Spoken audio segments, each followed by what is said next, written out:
Hi there, Kumar Datatran here with Agile Meridian.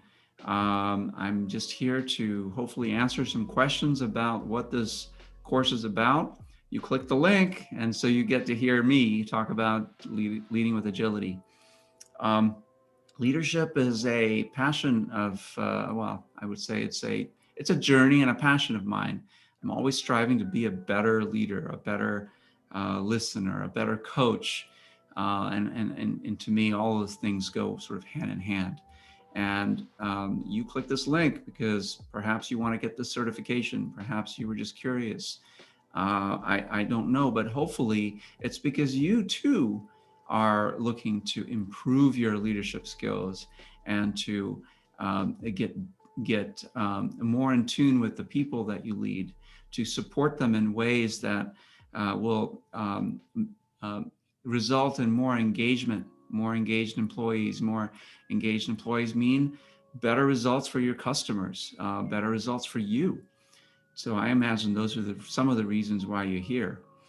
You can see from some of the testimonials on the course, you're going to be learning through various means, visually, auditorially, kinetically.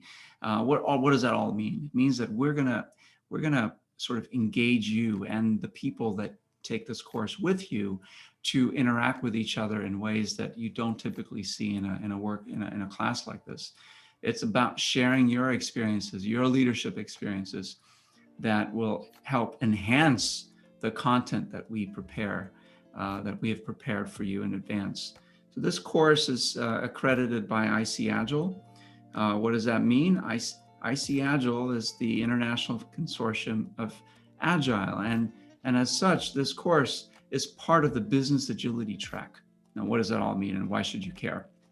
Well, business agility is broadly spoken of. I'm sure you've heard the term before, and this course helps prepare you as a leader to embrace this thing called business agility, the ability for a business, an enterprise, to quickly pivot and move and change with the times.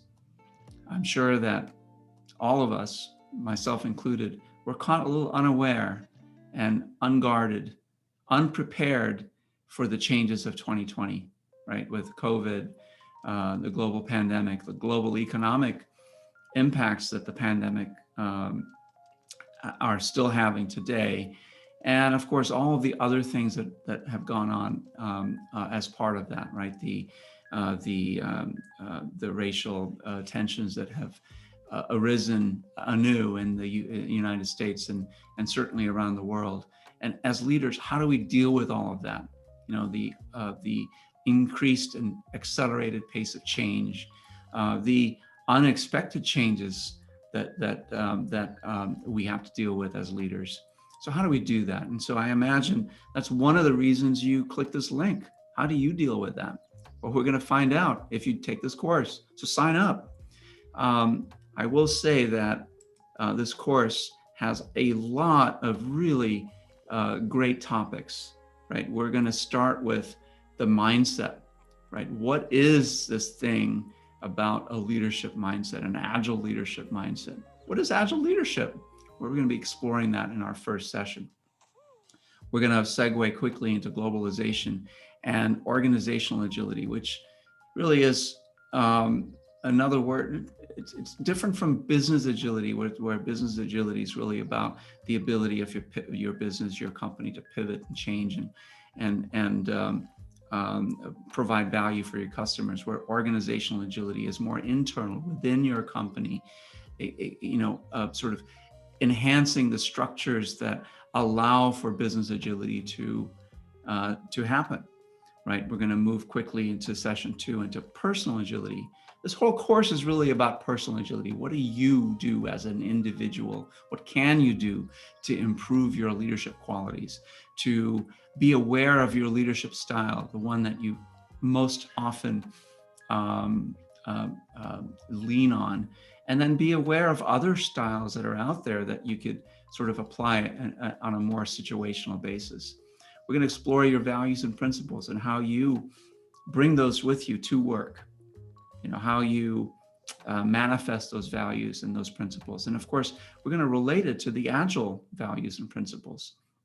We're going to quickly move into session 3 into what makes a learning organization, what allows for learning to flow between individuals in a company, on a team, what it allows for that knowledge to flow between teams, between departments, between divisions, and permeate through the organization.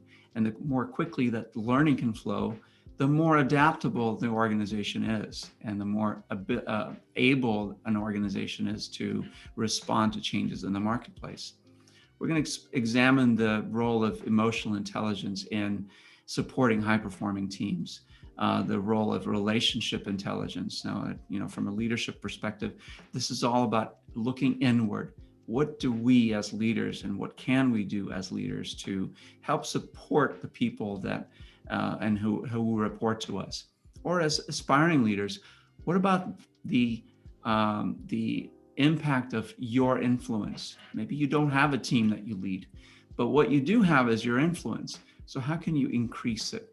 How do you use your influence again, it's not about manipulation, it's about influencing for the good of others, right? And so we're going to be talking about that. Giving, receiving feedback, having crucial conversations, that's the topic of our 4th session. And then we get into our 5th session. We're going to be getting into leader as a coach, right? So the leadership style, coaching style, we're going to practice actually in our session. How do we practice being a coach? We're going to explore our mental models and really, it's really being more aware of them and being able to understand when we are understanding the world through a mental model that we've created, and how to be more open to other mental models. And then finally, the art of storytelling. That's again in session 5. How leaders can use storytelling as a means to reach lots of people, influence lots of people. So the best leaders in the world are also great storytellers. So how do you improve your ability to do that, to make use of that skill? And then we close out the session, this course really with change models. What are the change models that are out there, from Cotter to Lean Change, and how do you apply them in not only in your personal growth, but also in how you support your organization and your team. And so we'll end our journey here with a leadership open space, which allows all of you in our class to explore the different things that you've learned and how you plan to use them as you go back to your workplace and practice it. Now, this course, it's very intensive. It's over 3 weeks. There's a lot of activities and work that you will be doing asynchronously, so not in class with us. So we will be setting you up with access to a learning management system where you will get to interact with some of the content. You'll have assignments you will need to do with your peers at work who may or may not be in class. And then when you come to class, to our live online sessions, we'll be discussing all of the work that you did. So it's a commitment on your part to not only do the work, but also come to class having done the work, so we can discuss what you've learned and how you can apply it. So I hope this video has provided you a little bit of a sneak peek into the type of experience you can expect to have in the class. And I hope you sign up, because you won't know all the goodness that you will gain from this unless you sign up and unless you join us on this journey. So I hope to see you soon. Thank you very much for watching. If you have any questions, you can always reach me on LinkedIn.